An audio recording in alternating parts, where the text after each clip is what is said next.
revoir ma précédente vidéo qui était sur la place de l'église dans l'Occident au Moyen-Âge, qui est juste ici. Donc aujourd'hui nous allons voir l'art roman et l'art gothique, qui sont deux arts qui font partie du Moyen-Âge.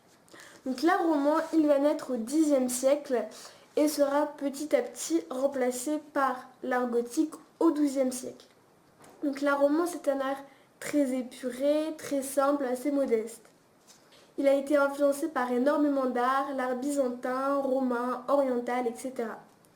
L'art gothique, lui, il va naître au XIIe siècle et il durera jusqu'au XVIe siècle. Donc l'art gothique, lui, c'est un art beaucoup plus chargé, beaucoup plus luxueux. Donc maintenant, nous allons voir les différences et les points communs entre l'art gothique et l'art roman. Donc, l'art roman, déjà, les églises, elles sont en forme de croix latine, comme on le voit ici. Alors que dans l'art gothique, les églises sont en forme de croix grecque. Dans l'art roman, les églises ont des murs très épais, alors que dans l'art gothique, elles ont des murs très minces, assez fins. Dans l'art roman, les constructions sont assez massives, assez imposantes, alors que dans l'art gothique, elles vont être beaucoup plus raffinées, beaucoup plus délicates. Cependant, elles resteront assez importantes parce qu'elles sont assez chargées. Donc elles restent importantes, imposantes, même si elles sont raffinées.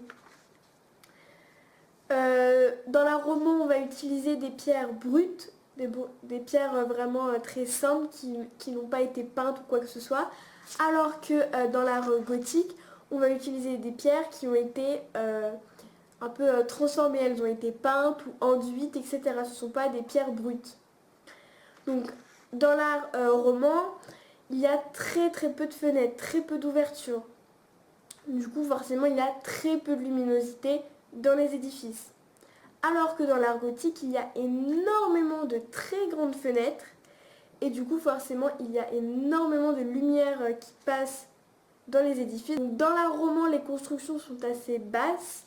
Alors que dans l'art gothique, les constructions sont super hautes, très élevées. Donc dans l'art roman, on va utiliser des arcs plein cintre avec des voûtes en berceau. Nos voûtes en berceau, elles sont assez épaisses et comme elles sont très lourdes, tout le poids va retomber dans le sol et du coup pour que les voûtes ne s'effondrent pas, on va utiliser des contreforts qu'on va placer à côté, ce qui va faire qu'elles ne vont pas s'effondrer, elles vont bien tenir.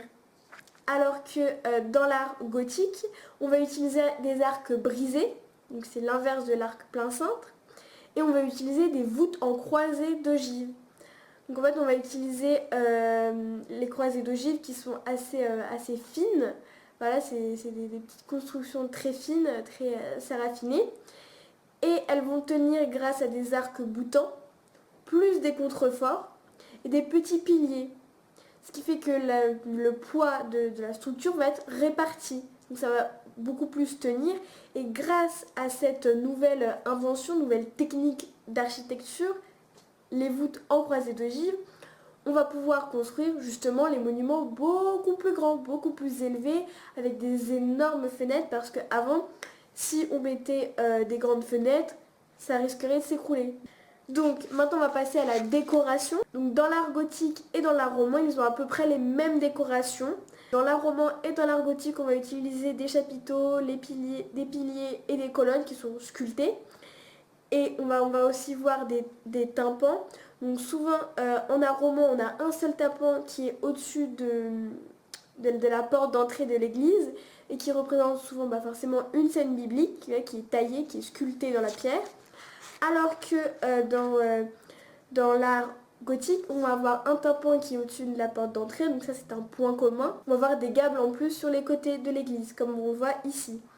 Donc dans l'art gothique, il y a énormément de décorations, que ce soit à l'extérieur mais aussi à l'intérieur. Donc à l'extérieur, on va utiliser aussi des vitraux, ce qui va faire encore plus entrer la lumière.